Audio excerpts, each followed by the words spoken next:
All right. Hi, everyone. This is Dr. David Weinthal with Breakthrough to Wellness, and we're here once again at Hippocrates Health Institute. I'm finishing my third week of my life transformational program, and I'm interviewing some of my friends and the guests here at Hippocrates. And this is one of my new friends, Janet Verney, and sorry about that. But she's got an amazing story, and I hope she's going to share with us some of her challenges that she went through and the wonderful experience that she had here at Hippocrates, and what she's done since then. Okay. Go ahead, Janet. All right. Well, for 30 plus years, I've had a chronic undiagnosed lung disorder and was one of 100 patients in the country that was accepted to the National Institutes of Health's Undiagnosed Disease Program. It's a mouthful. And it was a lot like the show House, and they interviewed me, about 50 different doctors. I had 8 tubes of blood taken a day. Nobody could get to the bottom of it. In fact, I'm still in an exome sequencing process right now with all my siblings. And anyways, on the ride home, I started coughing blood. Oh my. And I thought I wasn't going to make it home to see my family. And that's when it was like that wake-up call that said, something's got to change. And I had already been on this journey because I'm an integrative health counselor. Right. And I studied at the Institute for Integrative Nutrition and gained a lot from that. But the true healing really began when it came to Hippocrates. I did a 2-week program here. Mm-hmm. And I came in a complete wreck. I was dependent on a respiratory device that would clear my lungs, and it was 20 minutes twice a day, and couldn't go out of the house without it or travel. And then I was also on a nebulizer twice a day with a hypertonic saline, and then 1 week a month I was on a $7,000 medication called tobramycin, which went directly to the lungs. It was an antibiotic. Wow.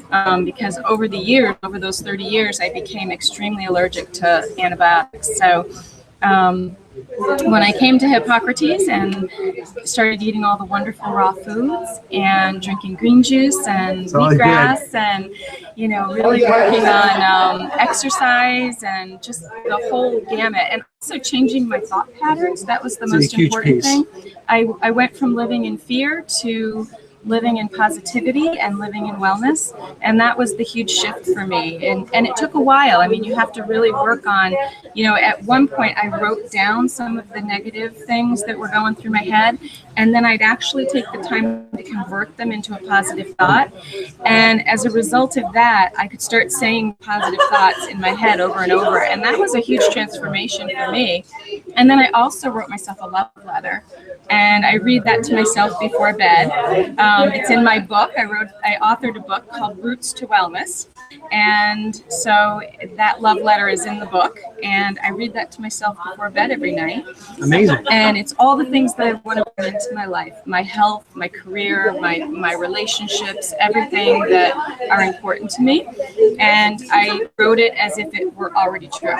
And I read it every night before. So you're manifesting. It's really about, doing that manifestation exercise to really cement in every cell, in every facet of your being, what you really want to manifest. That's right. Absolutely. And in my book, the methodology that I created is unearth, which means we need to get to the bottom, which is very much part of functional medicine and integrative medicine. We need to unearth what's at the root cause of our disease. Mm-hmm. How did we get this?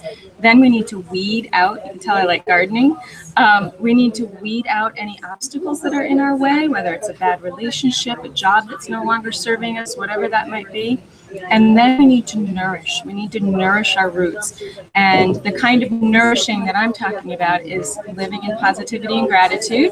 It's nutrition and food. It's spirituality, love, and creativity. It's the outside resources, our partners in life, our doctors, our practitioners like acupuncturists, who I see regularly. And so all of those things help to nourish us, as well as putting a little wiggle in our walk, because we have to keep our bodies moving. And there's always one that I'm forgetting, but it's important. And then, and then the last piece is we bloom. We Absolutely. bloom a vibrance of health. And so, yeah, unearth, weed, nourish, bloom. That's my methodology. Awesome. So. And I really resonate with that. I'm a master gardener myself. And so hearing all those metaphors about gardening, and I teach building your own kitchen gardens outside, and I talk about getting out grounding and about planting and using those plants and transmitting the love into anything. Even the herbs can just take over the energy of any dish that you can do. Absolutely. So it doesn't have to be everything. It could be the smallest thing that you put in that just takes that whole vibration to a whole new level. Absolutely.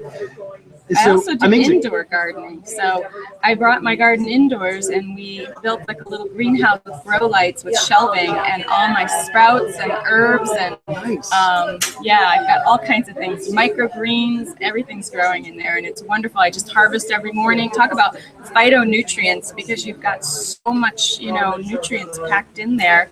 So and I'm getting to be an expert in fast food to go. I prep everything Sunday, and I've got my weeks planned out. It's awesome. So yeah, that's important, because many people think that it's too difficult to do this lifestyle. And what we're doing is we're creating these new pathways to show everyone out there you can make the change. You don't have to go to fast food. You don't have to go out to eat every single night. You can actually take care of yourself and nourish yourself so much easier than doing and spending the time in a restaurant, spending all the money, and still getting not the nourishing foods that you really need to eat to really live a vibrant life. That's right. That's so true. And as a result of doing all of this, I am so proud to say that I'm off my respiratory vest and all my medications. Amazing. And I'm healing beautifully, and I've got so much energy. I work 2 crazy jobs, and so it's all good. You are an inspiration to me to be able to do all of that with everything that you've gone through and write a book. I mean, I don't know where you've had the time to do all of this, because you told me you've probably done this in the last year and a half. Yes. Oh my God. That's insane. If she can do it, any one of us can do it. And I hope you guys are listening, because the next one will probably be one of you guys that are out there listening to this video. And I hope it is one of you. Thank you for sharing some of your story with me and spending some time with me. I hope to get to know you, and I hope to stay in touch with you. Maybe we can do something in the future together. Absolutely. All right. Thank you so much. All right. Bye for now, everyone. We'll talk to you real soon.